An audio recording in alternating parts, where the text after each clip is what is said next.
This is the Hummingbird News Channel, where we keep you up to date with news from across Jamaica. Thank you for watching. Please remember to subscribe, like, comment, and share. And now the details. Jamaica to benefit from COVID-19 vaccines to be donated by the U.S. Jamaica is poised to benefit from the United States donation of an initial 25 million doses of COVID-19 vaccines that have been earmarked for deployment globally to assist in easing challenges with access being experienced by a number of countries. This was disclosed by Minister of Foreign Affairs and Foreign Trade, Senator Kamina Johnson-Smith, who said that representatives of the government had discussions with U.S. Secretary of State Antony Blinken, among other officials, during which assurances were given that the region would be assisted with vaccines at a point in time. Jamaica will be part of the Latin America and Caribbean region, where it is anticipated that by the end of this month, some distribution will have started, the minister further informed. She was speaking during Wednesday's digital town hall meeting, which forms part of the two-day virtual Jamaica Diaspora Sustainability Symposium. The town hall meeting was hosted by Prime Minister Andrew Holness. Johnson-Smith indicated that Jamaica has also participated in discussions facilitated through CARICOM in relation to securing supplies from the initial 25 million vaccine doses. We have not yet had a confirmed quantity, but we continue to liaise as they work out the different formulas that they use on guidance from Caribbean Public Health Agency, taking into consideration the rate of transmission which is taking place in the various islands, she said. Against this background, Johnson-Smith said the government is very much appreciative of the level of assistance that would be extended by their U.S. counterpart. Pastor's bail revoked, wife and mother of complainant in custody.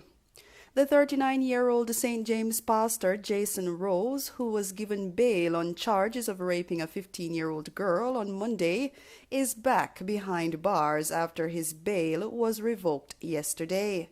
The pastor's wife and the mother of the complainant, meanwhile, were denied bail yesterday when they made an appearance in the St. James Parish Court on a charge of attempting to pervert the course of justice.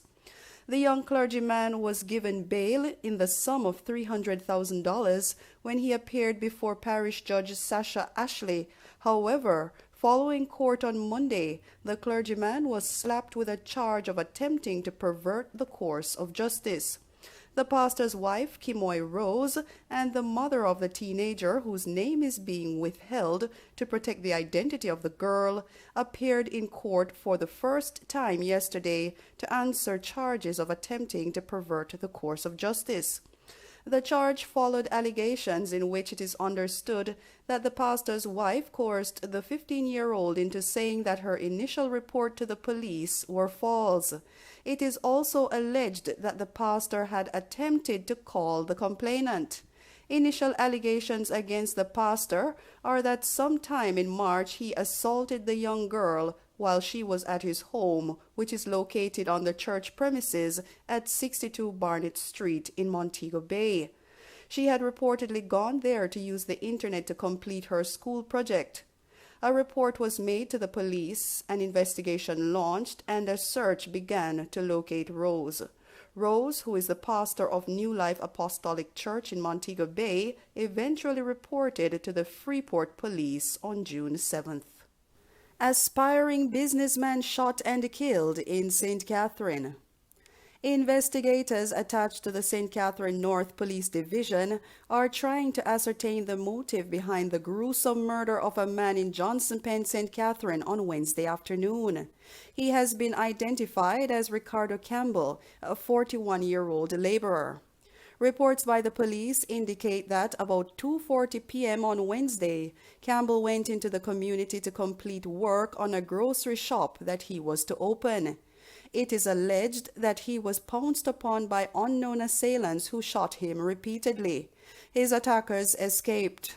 The police were summoned and Campbell's body, clad in white merino and black jeans pants, was seen in a pool of blood on a bushy thoroughfare. As people converged, they wondered aloud why he was attacked. Is this morning him left and said that him coming out to complete the shop, and I gave him $3,000 to get paint, and I don't know what happened. Is this sadness I come to? A weeping woman said.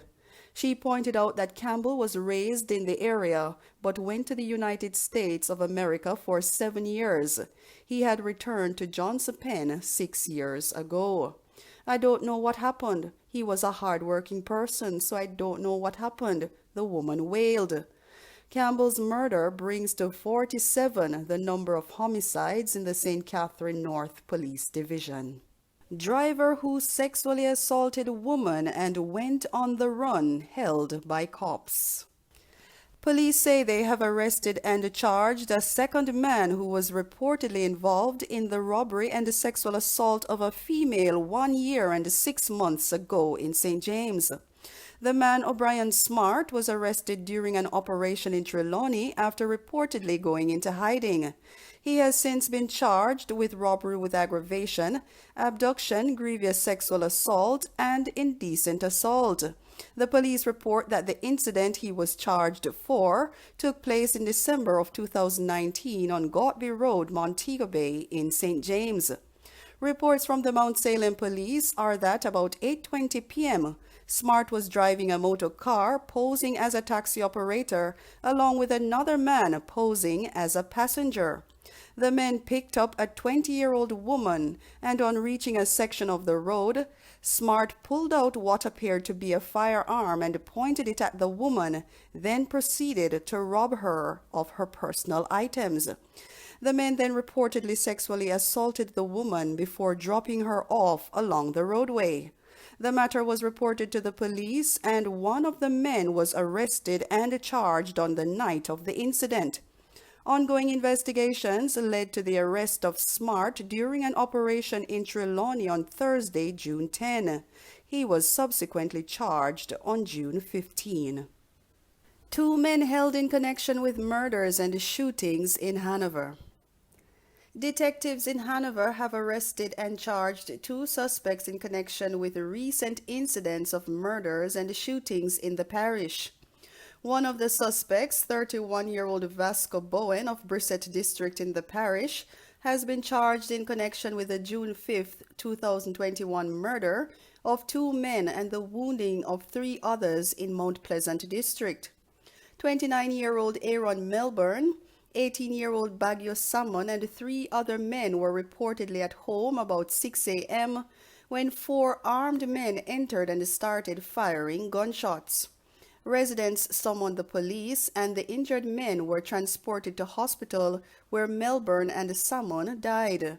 One of the 4 suspects, 31-year-old Vasco Bowen, was arrested in an operation in Freeport, St. James on Saturday, June 12. He was interviewed in the presence of his attorney and charged with 2 counts of murder and 3 counts of wounding with intent. Meanwhile, another suspect who was implicated in the June 9, 2021 double murder of a teenager and another man in Logwood District has also been arrested. While his identity is being withheld, detectives make preparations to formally charge him. They say he is the main suspect behind the incident, which saw 2 other persons being shot and injured.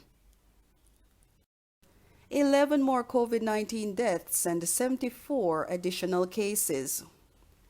Jamaica has recorded 11 more COVID-19 fatalities, pushing the tally to 1,023. 9 of the deaths were previously under investigation and were recorded in St. James.